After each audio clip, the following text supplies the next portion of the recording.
Ma'am, mag-sit na kayo ma'am kay ma'am.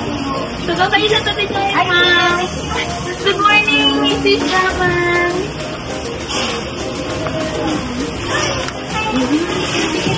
Kamusta?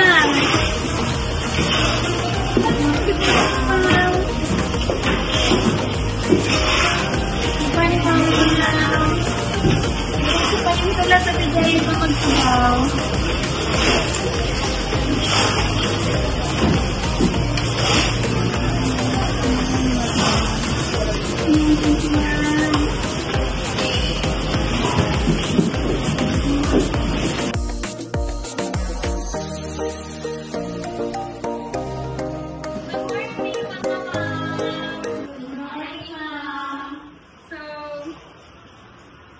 Nasa second grading na po tayo ng school year.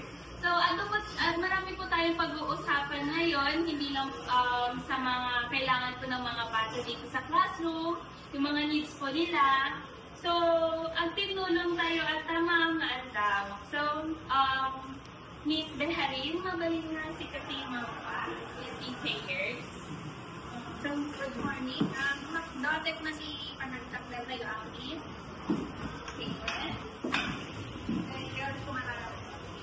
Father, the Son of the Holy Spirit, our Father, hallowed be thy name, thy kingdom come, thy will be done on earth as it is in heaven. Give us this day our daily bread, and forgive us our trespasses, as we forgive those who trespass against us. And lead us not into temptation, but deliver us from evil. In the Father, and the Son, and the Holy Spirit, amen. Thank you, ma'am. So, tugo tayo pa. Kamusta kayo? Anta, mga mami?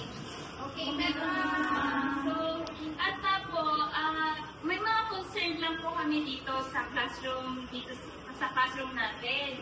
Siyempre po, yung panahon po natin ngayon, mainit-init na. So, alam nyo, napipil nyo naman po yung pag-uwi yung mga anak nyo, diba, sa bahay, like, kumisan sila, grabe. So, ang suggestion ko lang po is, if gusto nyo po, makambagan po sana tayo ng electric fan for dito sa class. Kasi, may mga electric fan na po kasi tayong hindi gumagana, like, dadalawa na lang po. Ang suggestion ko po sana para may electric fan po sa likod, and then may electric fan din po sa gilid. If okay lang po sa inyo. Okay naman. Okay naman. So, sino tini-treasure tayo manan, ma'am? Ma'am, si kanto ni kadwang to ni PRO nga ni ay business manager ni Ma'am Jenny ag-canvas to. Kasi kayo to ag-canvas, ma'am, kami lang, ma'am. So, meron din po kami, meron pa po isang concern. Sa classroom po kasi natin, ma'am, medyo kulang po tayo sa mga walis down po. So, suggestion ko rin po, okay lang po ba, bumili po tayo. For the kismat lang po, para naman po malinis po yung classroom natin, para naman kaaya-aya rin po. So, yung sa ano na lang po, sa mga, may concerns po ba kayo, or parang may gusto po ba kayong tanungin, ano na po tayo? So, ayan na po yung concern po for dito sa class. So, kayong mga ma'am, may any suggestion po or concerns po ba kayo to add? Yes, miss. Ma'am, bale sa mga, di ka nagdanas ng pati, nakalakad ng pati, buy-buy, nakayas, daspan, ini-JPE, ma'am, kasi maalala. Yes po, yes po. Ano naman mo na buy-buy mong pinakapon? Kahit dalawa lang, miss. Tapos, manonas ka na ako, right? Dalawa na lang, kahit dalawa na lang din. Sige. So, meron pa po ba kayong i-suggestions or i-ask po? Yes, Mrs. Badili. Narinikon ko ng electric fan, ma'am. Yes, ma'am. Balaman mo nga electric fan per class. If ano naman po, hindi naman po natin kailangan biglain po. Pwede naman po kahit dalawa lang po muna para sa electric fan po sa likod and sa gilid po. So, the electric fan na i-set up the likod, Yes po. 22. Yes po. Para for sa children lane po. So, wala na po kayong suggestions? Or i-a-ask po? Yes, ma'am. Ang i-suggestion ko lang ng siyempre, natututak lang. I-form ang water dispenser. Okay, dispense Yung po. okay lang na niya yung patakuloy. Ay, ma'am, kumain na siya sa the peg-bed. Dun pa rin siya nakuha. Ay, wow! Ay, wow! Palakpakan tayo na ng mga Thank you, ma'am. Thank you, water dispenser, Mare. Wala problem, mami. Ay, wow! So, thank you, ma'am. Malaking tulong po yun talaga sa mga bata para hindi rin po sila ma-dehydrate. So, wala na po. Yes. Ma'am, bakit italong galon para diwahan? Thank you, ma'am. Thank you, ma'am. Magaling po talaga. Ang gagaling po talaga ng mga namin dito sa class ko. So, may any questions pa po ba kayo for the class or what? Yes, Mrs. Barbon. Matungawag mo si pag-isilang yun si electric fan kada DJ para dalos mo. Okay, ma'am. Ni Mrs. Cabanillan, today Makamun, kasi business manager po, kasama mo na lang po si Mrs. Gaban. Sige, ma'am. Tamang canvas kayong doon for sa susunod po, i-update nyo na lang po Ay, sige, ma'am. sila at kami po para sa mga babayaran nyo. Yes, ma'am. I-update kong pala pag-gisin. Sige. Ma'am. Thank you, ma'am. So, any questions po or clarifications pa po? So, mag-join din na po tayo for the grades po and sa mga performance po ng anak nyo. So, may concerns po ba kayo? May concerns po ba kayo sa mga grades or sa mga performance po ng mga anak nyo? Or may katanungan po ba kayo?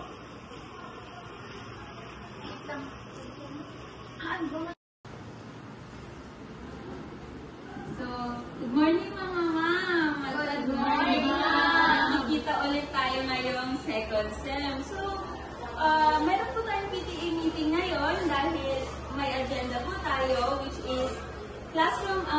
is our classroom facilities and for the card giving.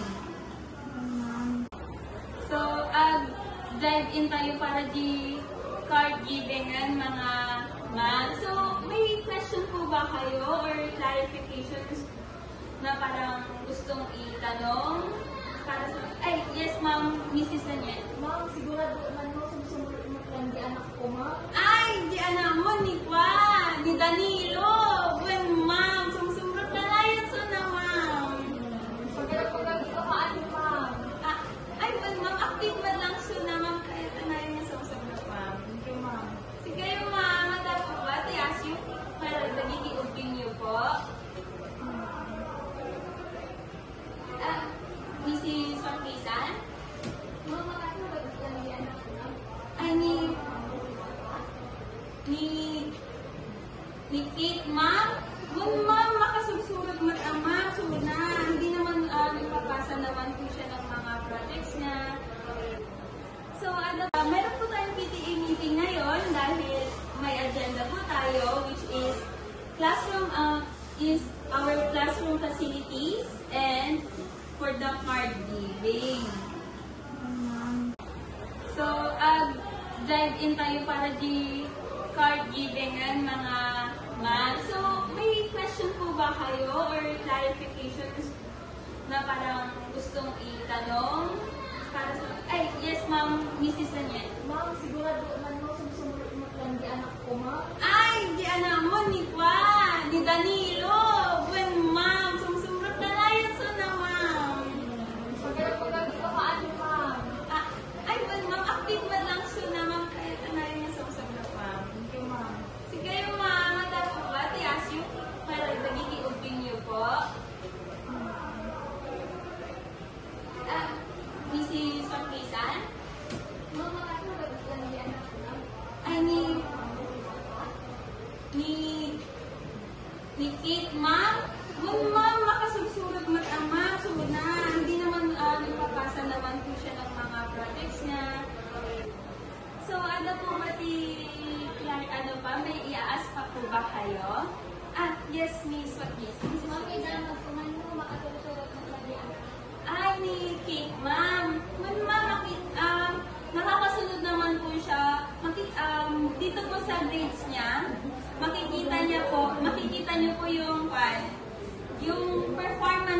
anak nyo. So, if ipapasa ko na po itong mga grades nila, pwede nyo naman po akong lapitan na lang po. If may itatanong pa po kayo or may bumabagabag po sa inyo, pwede nyo lang po akong lapitan. Open po ako. So, iabak pa ni grade Badili,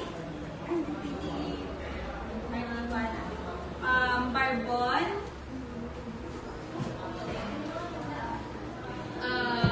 Mrs. Cabanilla, Bose,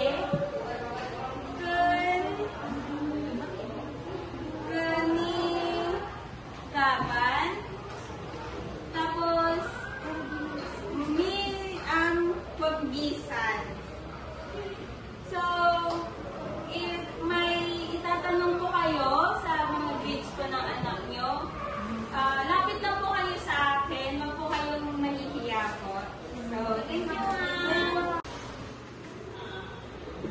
So, mga moms, thank you for coming po talaga today sa PTA natin. Alam ko po marami kayong ginagawa. Alam ko po super busy po kayo sa mga trabaho niyo po sa bahay, mga trabaho niyo sa work, pero nagbigay pa rin po kayo ng oras para dito sa PTA natin. Alam ko po na super concerned po kayo sa mga anak niyo, yung pinapakita niyo po ngayon. Super appreciated po yan ng mga bata at bilang ako na rin po bilang guro po nila, super appreciated ko po yung mga efforts niyo sa pagpunta.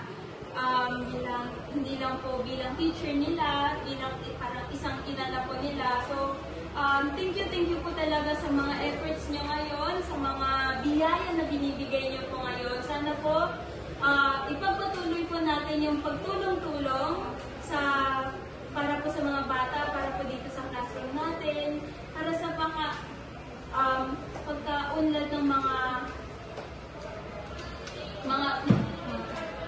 para sa pagkaunlad po ng school rin po natin, sana po tuloy-tuloy pa rin po kayong tumutulong po sa classroom, sa mga anak po namin, lalo na po sa akin. So, mga moms, thank you so much po for today. Sana po masaya po kayo uuwi at masaya rin po yung mga anak nyo na kasama nyo.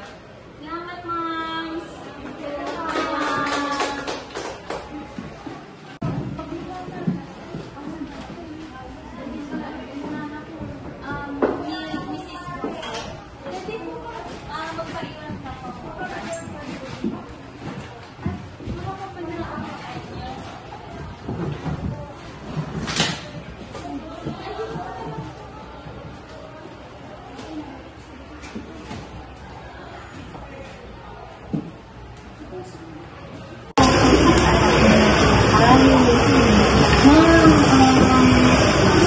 Thank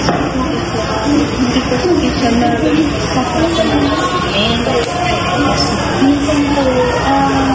Minsan naman po meron, hindi po siya pumapasok. Nakakasindi po siya.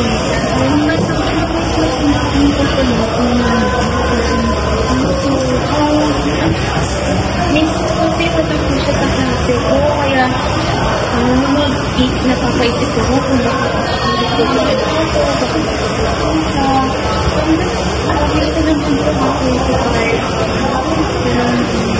lagi po siyang nagpupunod sa klase.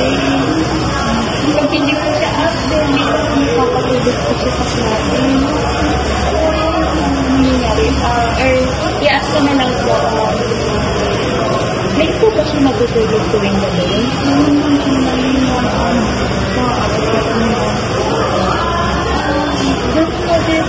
Para magtulungan na lang po tayo para po sa kanya, sa anak ko. Dahil parang anak na rin po siya. So, tulungan na lang po natin siya na patulong. Makakaya po, mga 9 po, 9 a.m. po, sana po makatulog na siya. And then, suggestion ko na lang po is, tuwing pagpapasok po siya, isipin nyo naman po siya, papunta po dito sa class. Kasi po talaga minsan wala po talaga absent po sa Magtulungan na kasi, ma'am. Magtulungan na lang po tayo, ma'am, para sa kay, para sa anak din po natin. Thank you, ma'am.